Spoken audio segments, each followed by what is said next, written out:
of all, yeah, I went through a battle of 3 years of severe depression with an attempt at taking my life in there too.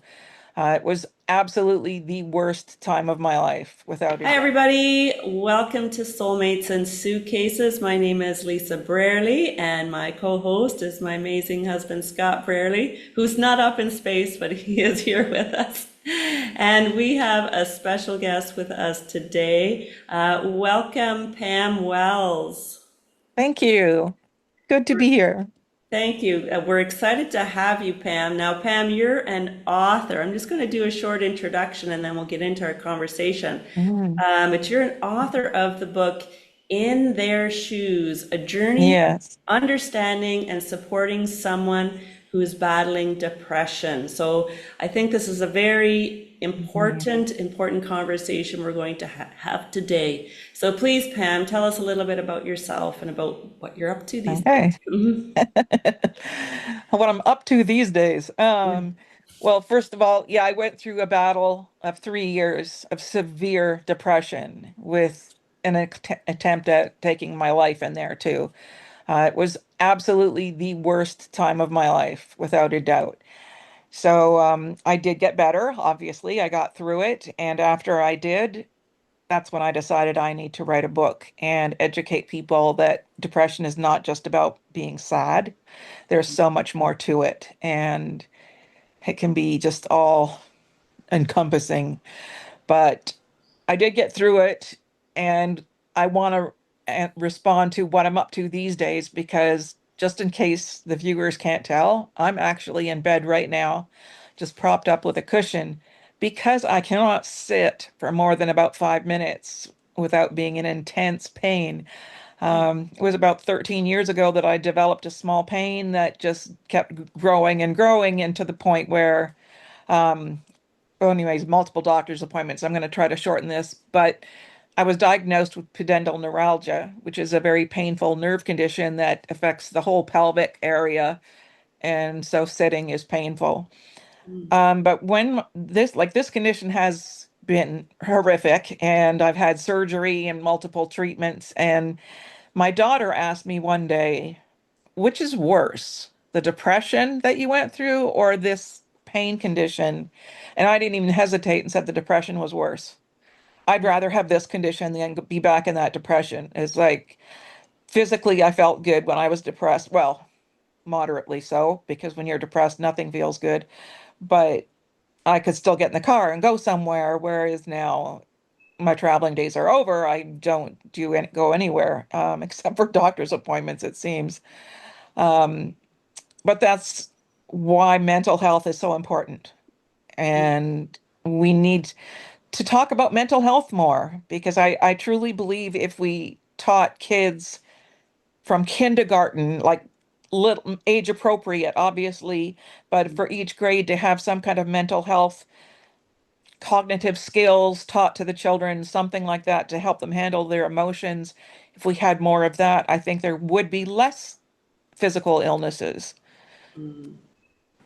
Yeah, Yeah. definitely there is a lot of education that needs to be happening right with the young kids Yeah. and with those who are modeling with the young kids as well. So as a Mhm. teacher myself, I totally understand what you're saying.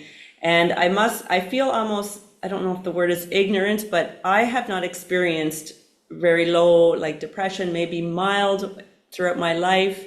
And so Mhm. I may ask you more curiosity questions, Pam, That's fine. about it so we can get maybe more deeper into the education of it. So when did you realize it wasn't just sadness and it was something more and it was depression? Yeah, this hit hard. I think I've dealt with depression most of my life, but it was always very mild and I could push it down. And of course, I was in an abusive home growing up, and it was because of the abuse that, excuse me, the abuse of my father that put me in this pain today, unfortunately. But that's another podcast. Um, when in about it was about 2007, my husband just went for a routine checkup, and it just seemed to happen so fast that he went from this routine checkup to being rushed into a quintuple bypass surgery on his heart. And I, of course, rose to the occasion because I'm his wife and I love him, but he's always been the strong one between us, and he takes care of me. He's like a wonderful man. And now the roles were reversed. And I mean, I definitely was there for him. I did everything I needed to do, drove back and forth to the hospitals. He was in Hamilton. So if you're from Burlington, so you would know that McMaster Hospital in Hamilton, which is one of the best hospitals to be in for heart problems. Um, so sorry, I lose my train of thought very quickly. Anyways, I'm back on it. He's he got through the surgery very well, so that was all great. But then there was complications afterwards and really terrifying ones. Like one day he couldn't move from the couch. He couldn't get up because he was too weak. And I had to call 911. And there were times one time I took him to a normal doctor's appointment. I just took him to the doctor's and the doctor called an ambulance and had him sent to Hamilton from here. So it was just one and over, like over and over again, and where I just felt like I'm losing him. We're going to lose him. It was very scary to me. I think going through all that stress, adrenaline pumping and stress, and then they finally figured out what the problem was, and they were able to fix it, and he went back to work, and I just plummeted downward. So it happened very quick that I went into the severe depression. Anybody who knew me could see it. And I'm sure my friends must have wondered what on earth was wrong with me, given that my husband was better now. I should be happy. Instead, I was looking worse and worse and sadder, more pathetic. And if they'd asked me, why are you sad? I wouldn't have had an answer because I didn't know. It was just, I don't know. This is how I feel. Like depression. If you're sad, you usually have a reason for being sad. But when you're depressed, Yeah. there's not always a reason for it. And I know, like, well into the depression, somebody came up to me and said, Pam, you have a good life. I, s- I know I do. I have two great kids. One is married and we love our son-in-law. Like, a wonderful marriage. We nothing fancy in our house, but it's nice. We are happy here. So yes, I had a good life, but my brain was sick. It was a mental illness. It's like you wouldn't go up to a diabetic and say, "Oh my goodness, it's all in your head." And it's like, "Oh, they're putting insulin into them." And it's like you're not even trying, like you don't do that to someone who's diabetic, but when it comes to depression, people do. They just think I wasn't trying hard enough, or I don't know. I was in therapy for those 3 years too, so once or twice a week regularly, and that was important. I'm glad I went. I learned a lot about myself and why I am the way I am. But yeah, I encourage everybody to go to therapy. I'm Mm. I'm rambling on. I'm past your question. Sorry. I tend to No, do that a lot too. all good, That's all good. completely okay. This is as if Okay. we just met for coffee and are hanging Yeah. out. So, yeah, Okay. but you mentioned therapy. Like even Scott and I, when we first met, we everything was going great, and we actually decided just to go to therapy, like couples therapy, individual Oh, good for therapy. you. And it's not because there was a problem. It was because Yeah. we love ourselves and we love each other. So Prevent the problems. yeah, so well, And being and also proactive, yeah. yeah, and proactive about not to drag the old stuff into the new stuff. And Yeah. I can really relate about the depression. However, in my case, and like a lot of people's cases with depression, we get misdiagnosed. Because Yes. when I got diagnosed with ADHD, which most people in Canada get misdiagnosed with depression because they have ADHD, when I Hmm. get diagnosed properly from the States, it opened up my world. Like it slowed my brain down and I do less silly things. I won't say it stopped, but I do less. And I have a Yeah. little bit of a thought press where before I was on medication for years for depression and it would help for a minute. And then after about 3 or 4 months, it would be like, this isn't working anymore. And then Yeah. you go back to like you kind of know like what's wrong with me, Yeah. not that I'm. Yeah. I was heavily medicated. I was on 9 different prescriptions, like antidepressants, antipsychotics, sleep meds. But yeah, 9 different pills. And I'd never understood how a pill was going to change the way I think. So when the psychiatrist would ask me, "Are you still having suicidal thoughts?" And I'd say, "Yeah, they haven't gone away." Is that okay? We're going to raise your dose. And I'm like, ugh. And then the side effects, of course. Um, yeah, it's hard. And they'd always say, well, if this medication doesn't work, don't worry, we'll try another because there's so many out there now, and there really is. But when the first one didn't seem to be working, he wanted to send me for electric shock therapy. I don't know if they still do it, but at that point they did. I'm different than what you see in the movies. I never had it, but when I stayed at the one hospital, I was at Homewood Healthcare Facility. I don't know if you've heard of it. It's in Yep. That's Yes. Guelph, Ontario, for those who are listening. But yeah, Homewood Healthcare Facility. I went there for 8 weeks, and the floor I was on was solely for depression. So it was a very unique experience in that everybody is there for the same reason. And it was amazing how much we laughed together. Um, there's a meme on Facebook that says being popular on Facebook is like sitting at the cool table in the mental health ward or something to that effect.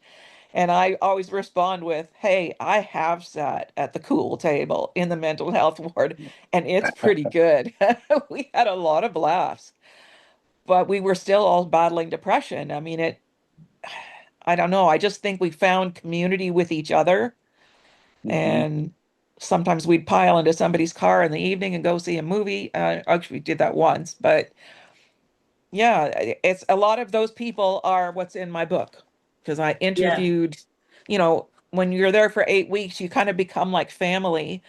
And each of us had a little notebook that was in a box in the main room, and you could pick up anybody's notebook anytime and write something in it.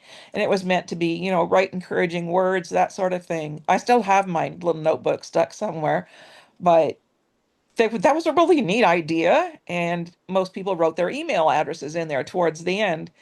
And so I was glad to have that because when I got the idea to write the book, I emailed all of them, and I would say the majority of them responded favorably. They wanted to be part of this book just to get the word out Hmm. there as to what depression's like.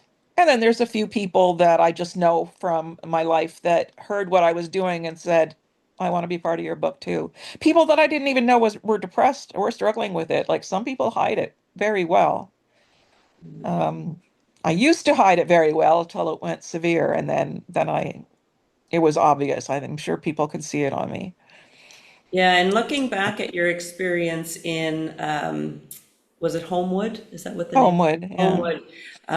What did you feel you took away from that experience and maybe implement into your life today to help you and support you? Oh goodness. Well, it was like being back in school. Like you had a binder and you had to go to different classes or group sessions. But learning that so many of them felt similar things than I did, that I wasn't alone, it helped me not to feel crazy. There was one session where like often divided up into groups for smaller sessions, and I was in one session where they picked 3 people randomly, and of course I was one of the ones that got picked, which I wasn't thrilled about, but anyway, that's okay. They had us stand at the front and just say how the depression is affecting your life, like how you kind of feel overall in a nutshell type of thing. And the other 2 people went first. It was a man and then I think a woman, and they shared theirs. And I can't remember what they said. I just stood there like waiting for my turn. And then when it was my turn, I said, "You know what? I just want to die." I said, "I just don't want to be here. I don't want to be alive anymore." And I said, I love my family. I love my husband. I love my kids. I don't want to leave them, but I can't take this anymore. And then at the end of the session, they said to the rest of the people in the group, now I want you to get up and stand behind the person that you resonate with the most. And Mm. every single person came and stood behind me. And the Wow. leader of the group said, in all her years of doing it, she goes, I've never seen this before, where everybody stood behind one person. And the guy that had spoken first, he spoke up and he said, please don't anybody feel bad that you didn't stand behind me, because if I had a choice, I'd go stand behind her too. So it's like everybody could relate to those feelings. And it's not like they were ready to take an overdose. They just didn't want to be here anymore. It's really draining dealing with depression. People with depression tend to spend more time in bed and sleep more because it's easier to sleep than to be awake and deal with stuff. So, Mm. yeah, I think that was something that really, I don't know, that was a strong, very emotional day. And yeah, for the leader of the group too was quite blown away. Mm. Um, Yeah. So but you spoke of kind of going to, it's like going to school, having that purpose, yeah, that drive, the purpose or reason to get up in the morning, kind of a feeling. yeah, And then you talked about also the people around you, the community that, other people could share in what you were experiencing and allow you to be heard. So right. when kind of those are great experiences to realize that all that happened. So when and I think this like what happens with Scott and I too, like you go into like we've done several personal development classes and you go in for that set amount of time, Hmm. but do you realize what you learned there and do you carry that into your life? So did you find that you were able to utilize those experiences in your life now, whether it's community, like the people you have connected with through your book or with your book? Hmm. Oh, I have to think because it really wasn't that long after. It was just like a month after I got home that I attempted suicide. So I'd like to say that going to Homewood, changed everything around, but it didn't. I do feel it was a very valuable step along the way. And yeah, I learned like in the group sessions where everybody's in one big, great big group. It's almost like a gym where so it's one large, well, that's half a gym. That's not that big. But anyways, if you're in a group and I just had no desire to talk. So, but I listened though. I listened to each person and it was just, I don't know. I'm trying to think of what I just learned so much about different people and going into it. Okay, I came from, like I said, it was an abusive home, but it was also very strict religious home. And I had always been taught, that gay people are sinning and they're going to hell. And the woman in the room next to mine happened to be a lesbian. And my first thought when I met her is like, oh, I'm so glad I didn't get assigned her as a roommate. But I can tell you by the end of the 8 weeks, I loved that woman to pieces. And I learned to love her for who she is, not for her lifestyle, because that was irrelevant. It became irrelevant. And I just loved her. And it seemed the feeling was mutual. We ended up like really hitting it off together. And it opened my eyes more to not seeing them as the LGBTQ group, but rather people.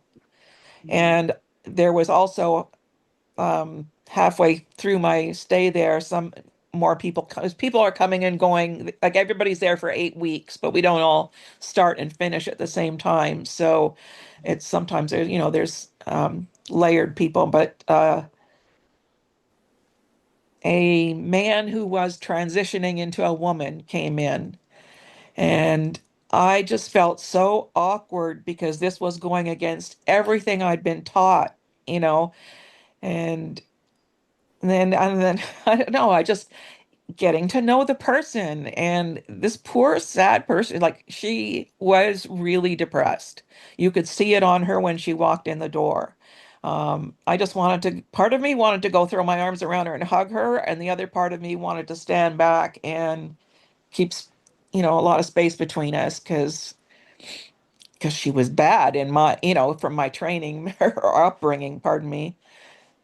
But I just learned that they're a human being. They're going through stuff. I don't understand what they're going through any more than some of my friends understood my depression. It's all, I won't want to call, you know, what they're doing is mental illness because I don't understand all of that stuff. I don't need to.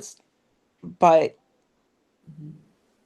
you can still love the person, and I'm not going to say hate the sin and love the sinner because I'm not even convinced what's a sin anymore. Things I've really opened my eyes to a lot more things in life because I guess I led a pretty sheltered life growing up, and then meeting my husband and getting married as quickly as I did.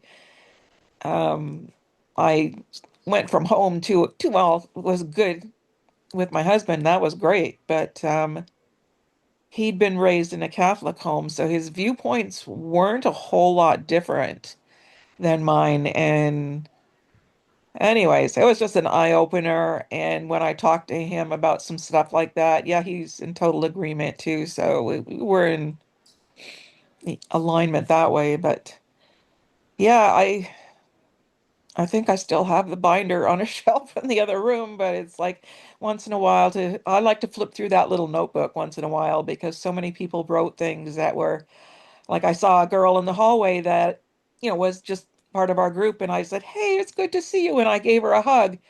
And then later on, when I looked in the notebook, she had written, "You hugged me today in the hallway. I just want you to know that that changed my mood at that point. Like what you did for me meant so much."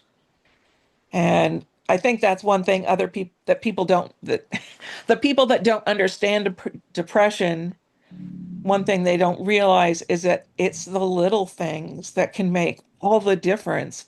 I didn't need people to shower me with gifts. That honestly wouldn't have helped. I would have accepted them, No. but it wouldn't have changed anything. And but when a woman showed up at my door with a few flowers that she bought on sale at the grocery store, I think she just paid a couple bucks for them, but it made my day. It's like she did this because she cared. And I know her financial situation wasn't great. So for her doing this, it really meant something to me. It was huge to me. Um, yeah, just getting a hug from a friend who would whisper in my ear, "I'm praying for you." That meant something to me. But then there's I can go the opposite too when someone would hug me and say, "Hey, I'm going to give you a call this week and we're going to go out for lunch." And I'd be like, "Okay." And inside, I'm thinking, I don't want to go out for lunch, but at the same time, it meant something to me that she wanted to. But then she forgot, and I never heard from her. That hurt. So I do put that Yeah. in my book too. I said, if you make a promise, I said, if you make a promise to someone who's depressed, you have to follow through because if you don't, guaranteed they won't forget and it will hurt.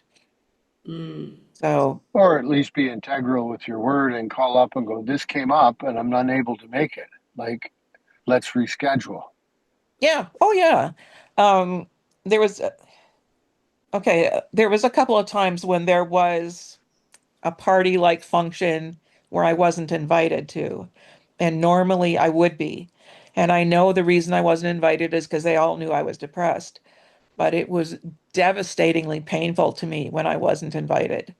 And I remember just laying in my bed and crying because it just hurt so much. These are my friends, and why didn't they invite me? And then I thought, the best way to handle something like that is to give the person a call saying, "Look, we're having a function on this date. You're invited. We want you to come. You're welcome, but I don't want you to RSVP. You wait and see till that day if you feel like you can handle it. And if you can come and you realize after 5 minutes you can't handle it, it's okay. You can leave if you want." Or you can say, "I have a guest bedroom. If you just want to leave and go lay down for a little bit and then come back out, that's fine too." Like meet them where they're at. would be so meaningful and Yes. so helpful. And not everyone knows what the other person needs. So it's to ask them, Yeah. what are some options? Like just to ask them that question. Yeah. Because Yeah. not all of us have interacted with someone, and we don't know how to approach it. Here's a quick pause in the conversation to invite you to join our Facebook community, Soulmates and Suitcases Podcast. Tell your story, amplify your voice, where we share upcoming guests, new episodes, and conversations from the podcast. And you can catch all episodes on YouTube, Spotify, and Apple Podcasts. Be sure to follow and subscribe so you never miss an episode. Now back to the show. But understanding if you have shared that you have depression, then asking that of that person, what can we do to make it work for you? Yes. Yeah. It just really means a lot when people are willing to do an extra step to, to help you. And for me, hugs were huge. I loved getting hugs from friends. It just showed that they cared. So a hug doesn't cost you anything, and it's quite meaningful. It's just letting a person know that you want them in your life. But I think I got a lot of that at one point, but then it eventually starts to fade, and it makes people uncomfortable. Like they don't know what to say, they don't know what to do. So they do the worst thing they can do, and that's nothing. Yeah. And that's what hurts. So that's why I wrote this book. Yeah, I love Um, that. Part of But it is for my husband, because when I was depressed, he had no idea how to help me. And before my depression became known, I mean, I tried my best to hide it, and I didn't want to even tell him I was battling depression because I knew he didn't understand it. I'd heard him in the past make some snide remarks when he heard someone was going through depression and like, oh, good grief, talk yourself out of it. And I was like, don't you think if a depressed person could talk themselves out of it or snap out of it that they would? Um, but he just didn't understand. And then when I got really bad, depressed, the depression got really bad, at one point he said, what can I do? And I said, honey, you're doing it. You are doing it just by being there for me and loving me. And when I was hospitalized here in Niagara Falls, he was at that hospital every single day. I don't think he missed a single day. Even when I knew he was really busy and I told him, tomorrow I know is a really busy day for you. You don't have to come. I'll be fine. He still showed up, even though it was only for about like 15 minutes. That's all he had time for, but he still came. Now, when I was in Homewood, obviously that's well, 2.5 hour drive from here, I think, something like that. 2 hours. I'm not sure. I don't remember, but he came up every weekend. It wouldn't have been easy for him to come every day, but he did come every weekend. And he could have taken me home, but you know what? I really didn't want to see anybody. I didn't want to see anybody. So I kind of didn't want to go home. So I said, why don't you come up here and rent a hotel room and I'll just join you there and we'll have a nice weekend together, just the two of us. So we ended up doing that for the most part. And that was nice. I think it was nice for both of us. Um, so yeah. so tell us a little bit more, Okay. Pam. What will people find in your book when they purchase your book? Okay. When I asked people to be part of it, I thought the best way to do it, which I thought of, was to make a list of questions and send them all the same questions and have them answer it. Like, what do people do that you don't like? What do people do that helps? That kind of thing. Can you describe your depression and how you feel? Because everybody's different. So didn't want the book to just be my story because again, everybody's different. So I think I had to include different stories. So sorry, what was your question? Just Oh, what's in the book? yeah, Sorry, I'm ADHD brain and I'm 67 and all the pain meds I'm on, my brain goes in and out a lot. you're doing great. Anyways, okay, so I it's every chapter is one of the questions. So you can read the questions from different people. All the names have been changed, of course, and I only use first names. Some places I'm able to describe this is this is the age of the person and this is where we met.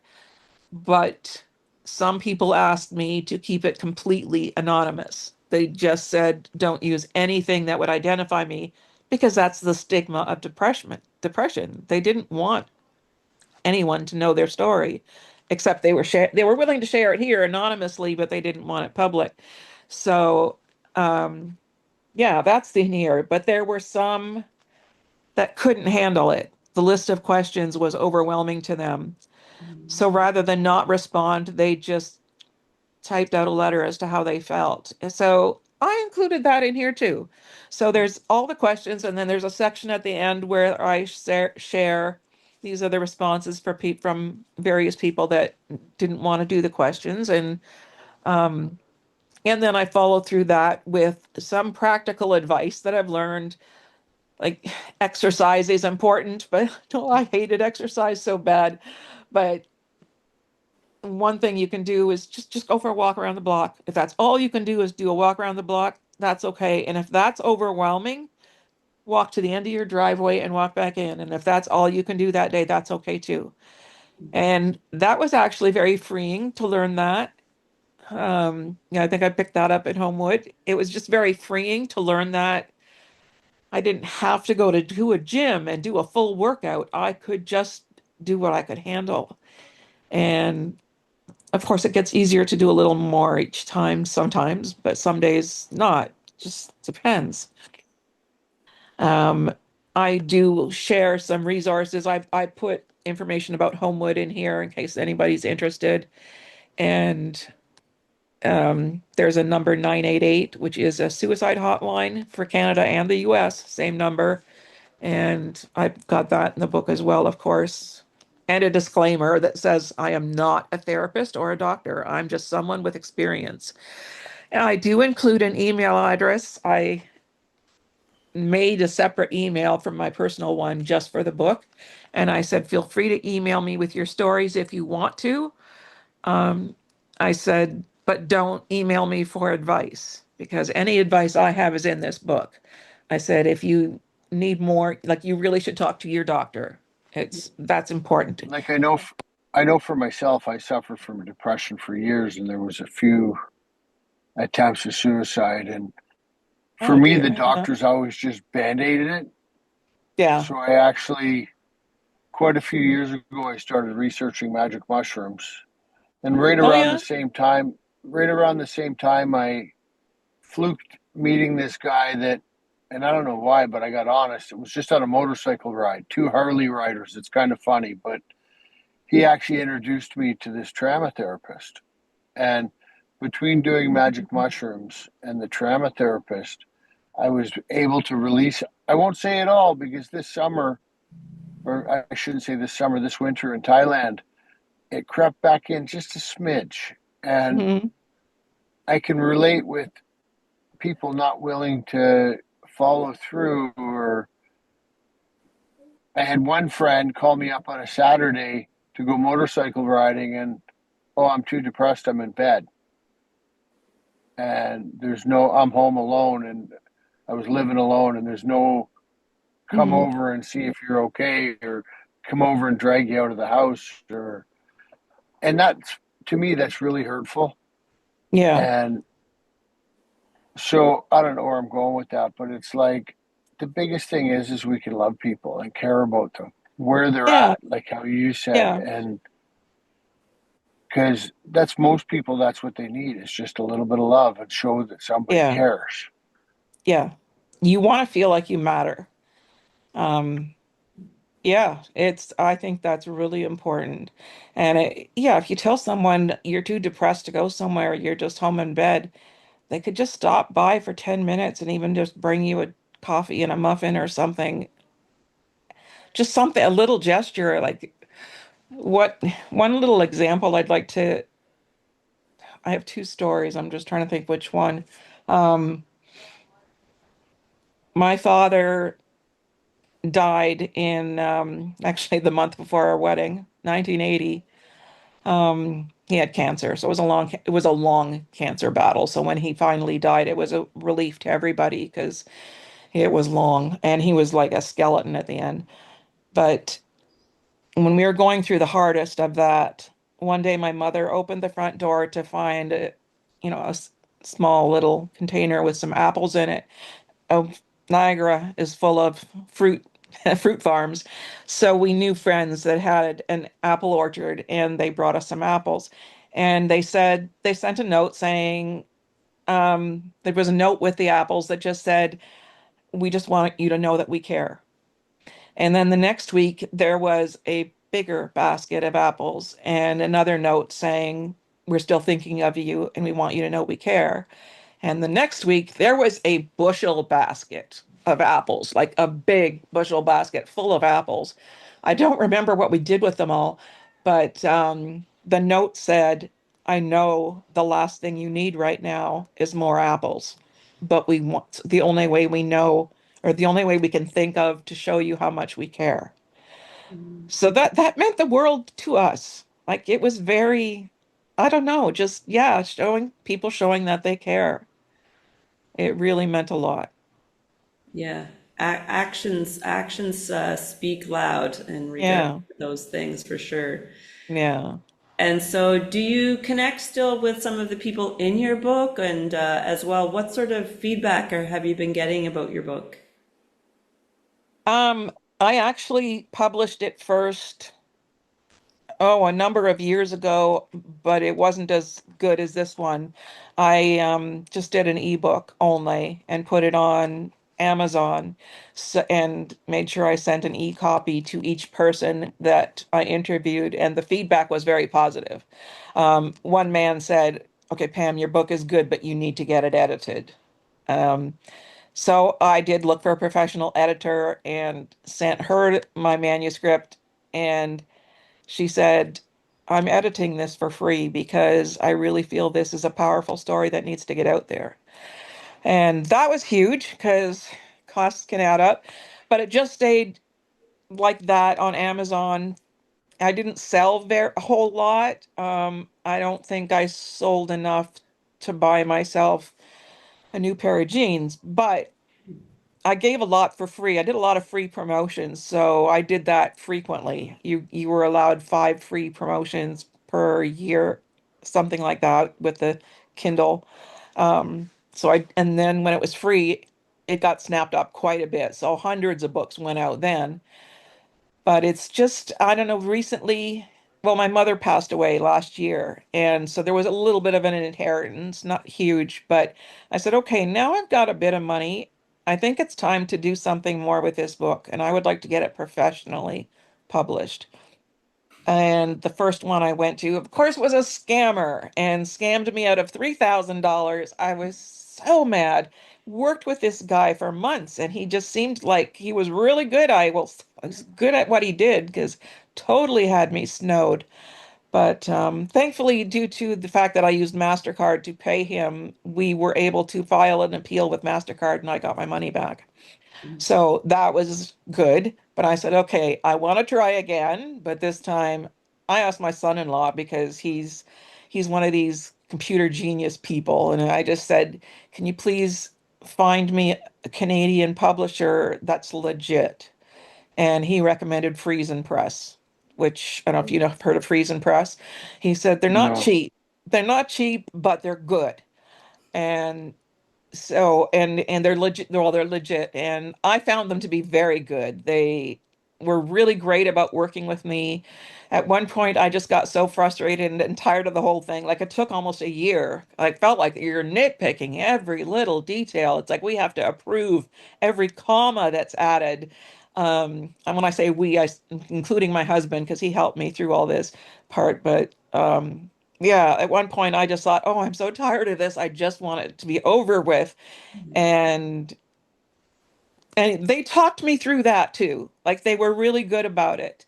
And they're the ones that designed the cover. Um, it's a woman, if you can see it there, it's a woman on a ladder going, well, there's a pit here. Because I said being in depression is like being at the bottom of a pit, right? So she's either climbing up or going down, but I prefer to think she's climbing up and coming out, and the sunlight's above. But they put that together for me. At first, they had her standing here beside, and I said, no, I want her on the ladder.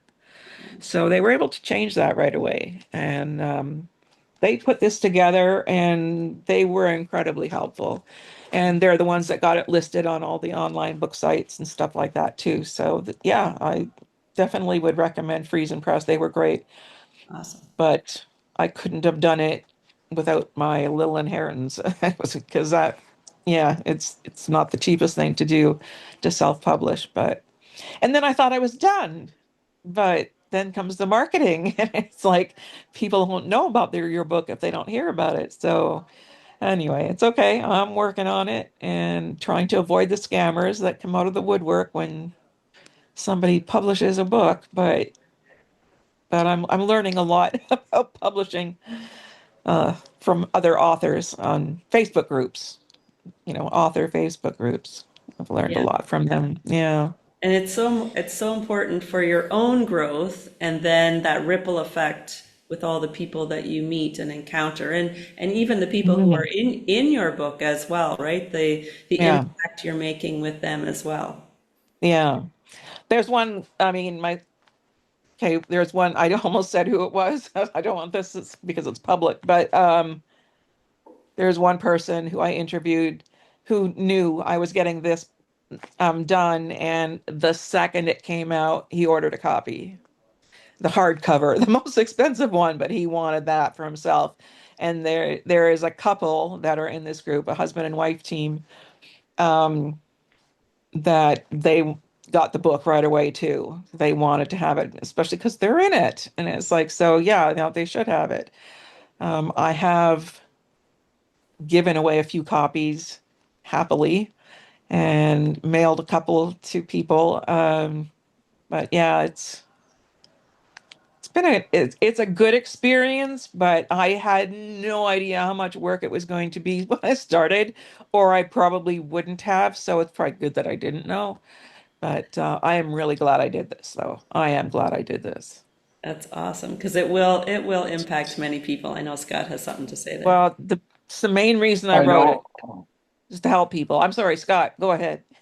That's okay. That's why I wrote my book. And then it was like, even on one of the places you can buy the book, and I don't want to mention any names to bash them, but we were in Thailand and they wanted me to reprove who I was.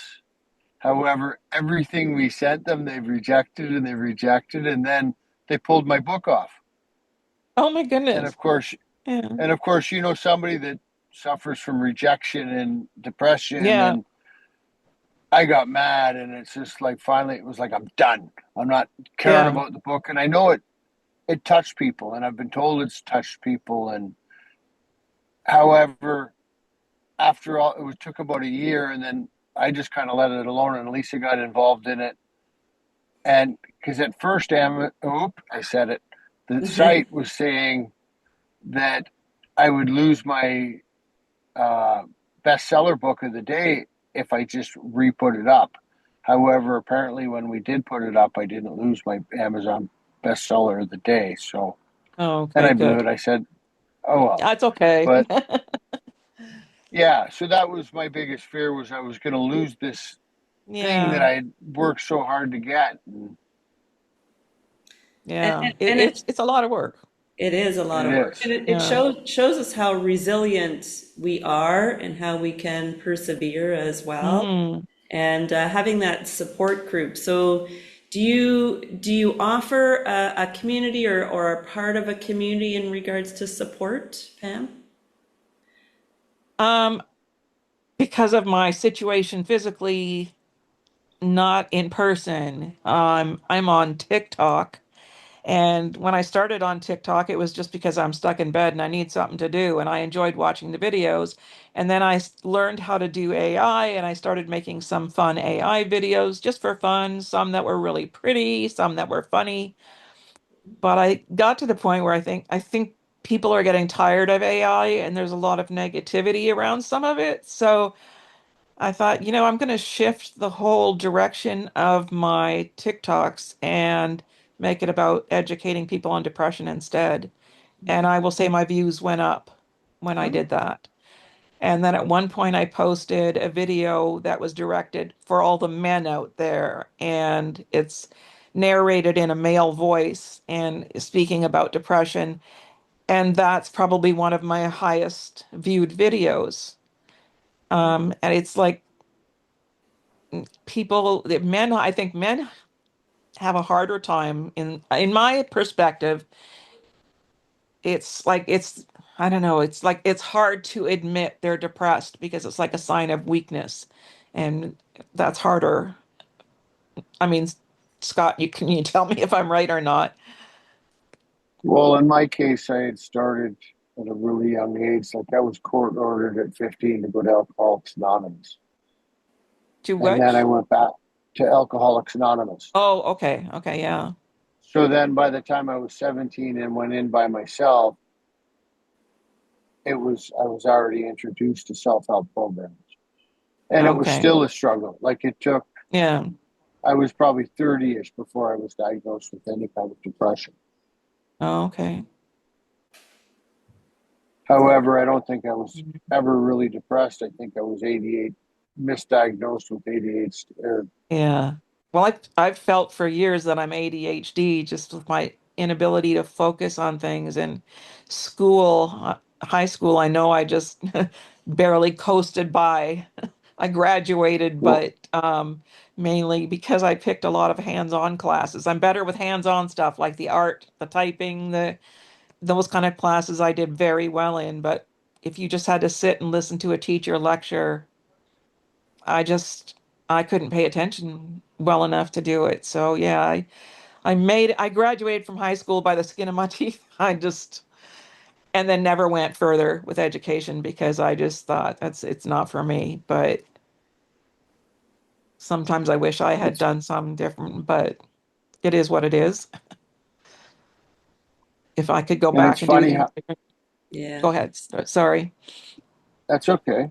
It's funny how we get nudges in our life. Like my previous wife, we were seeing this counselor, and we were seeing her together and then seeing her separate. And I'm there one day, and she goes, "You don't really get anything from here, do you?" And I'm like, "No." I said, "I leave, and like I enjoy being here, but when I leave, I just slump." And so then she started going, "I think you should go down to the States and see this Dr. Amen." And I was Hmm. like, "Well, I'm unable to go to the States at this time." So fast forward probably more than a decade, I start this new job, and there's a guy there that is struggling with alcoholism. So I start taking him to meetings, and he had been sober at one point. He walks up to my truck at work and puts this book in my truck, and it's from Dr. Amen. And here I've been sober for a long time, so I ended up reading the book, and then I decided I'm going to go see him. However, by the time I get to go see him, I'm feeling a little bit better healthy, so I don't go see him. And then Lisa, fast forward to meeting Lisa, we do a coaching course together, and she goes, "You're going to see him." She didn't Good even really ask, and for it was her. one of the best things that I've ever done. And he's in Hmm. the States, and he was a little pricey for a Canadian, but I truly believe I was diagnosed properly, because it was like, even when I read the book for the first time, I Hmm. could identify with so much in the book. That's meaningful. Yeah, I understand that. The other thing I would like to add too is that it took 3 tries before I found the right therapist. The first therapist I went to was just she saw me for twice and had a diagnosis and was done. And I just felt like she hadn't even touched on what, my struggles were. So I tried a different one and she wasn't a good fit either. She just kept focusing on issues that weren't a big deal to me. So it's like, okay, we can deal with this, but now let's move on. And she just never seemed to move on. So I ended up stopping her. And then the third time was the best one. And I was with her for 3 years. And she'd get mad at me sometimes because she would tell me to do stuff and I didn't want to do it because you just don't feel any motivation or drive to do things. Like you'd rather just lay in bed. So it is hard to do the work sometimes, but There were times she got mad at me, but I would say we got along quite well. We were close in age, and but the one thing that I think she found very hard was that my story paralleled her own far too closely with the childhood abuse. She went through depression. Um, when I attempted suicide, she refused to treat me again after that. She said she was done. She said I need to find someone else. But I think she was devastated by that. I mean, I don't know if it meant if she felt she failed. I don't think she failed. I honestly think she tried the best she could, and that I did learn a lot through her. But yeah, I don't know. I just want to tell people that if you go find a therapist and you don't click with that therapist, then please find another. Because there's plenty of them out there. You can find them online now,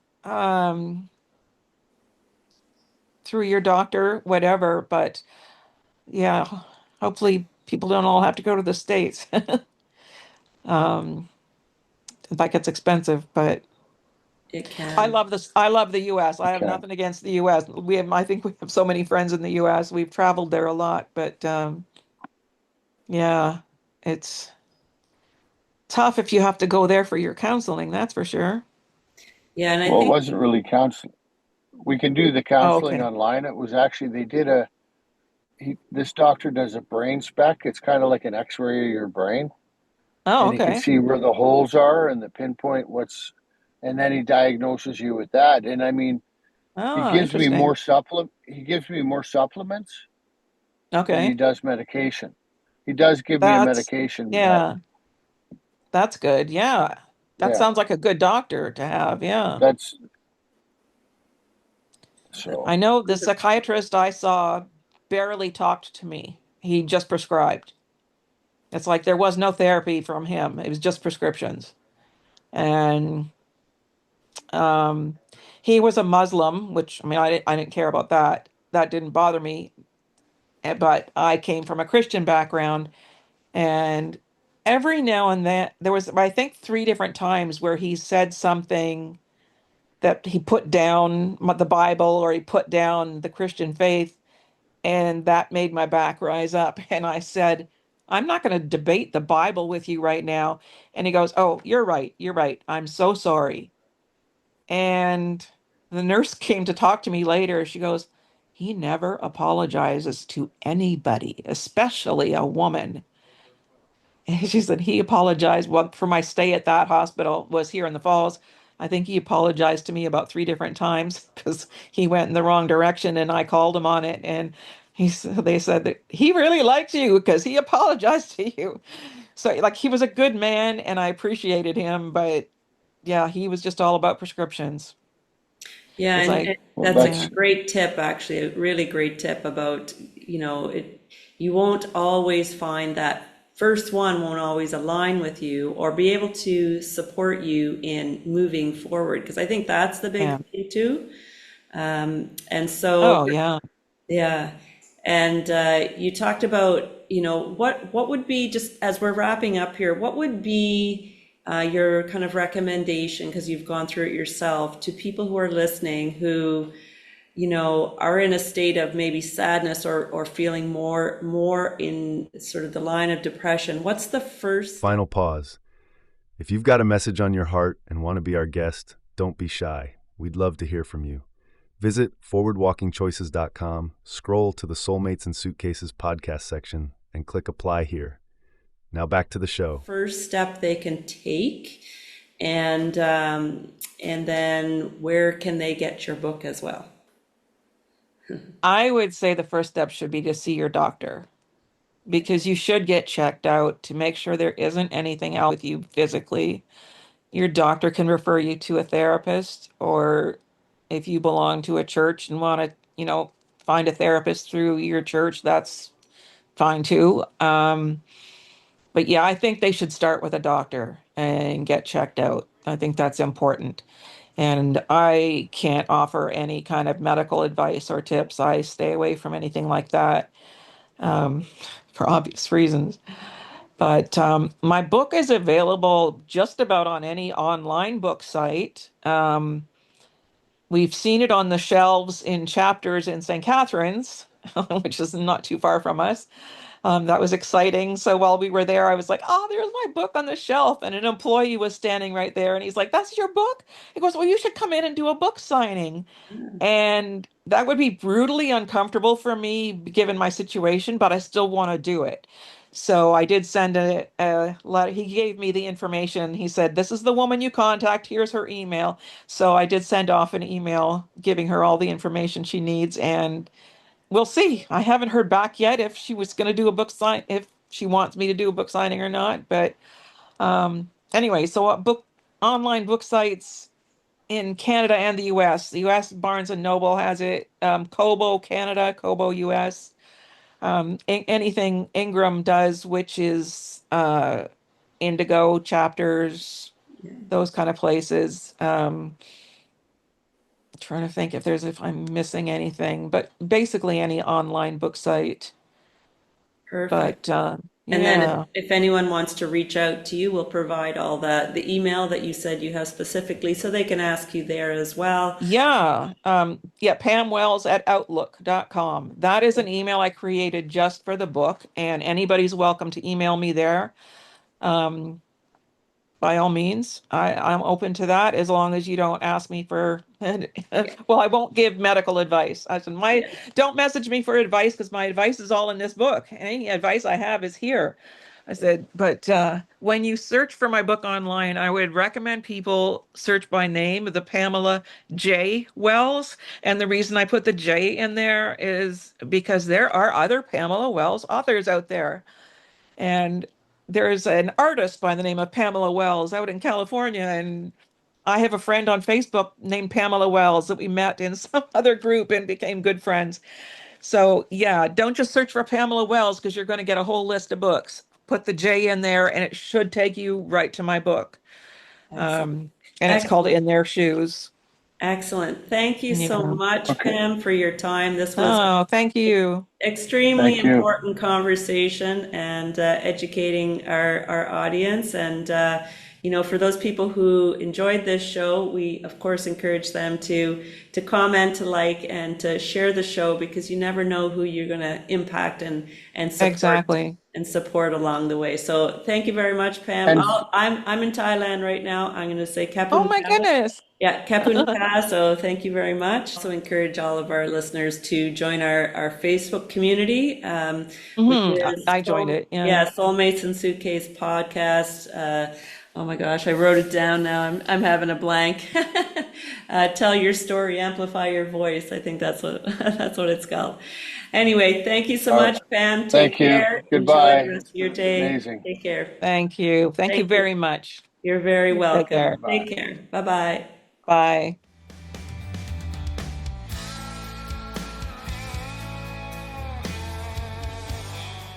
Looking for more inspiration around healing, love, growth, and possibility?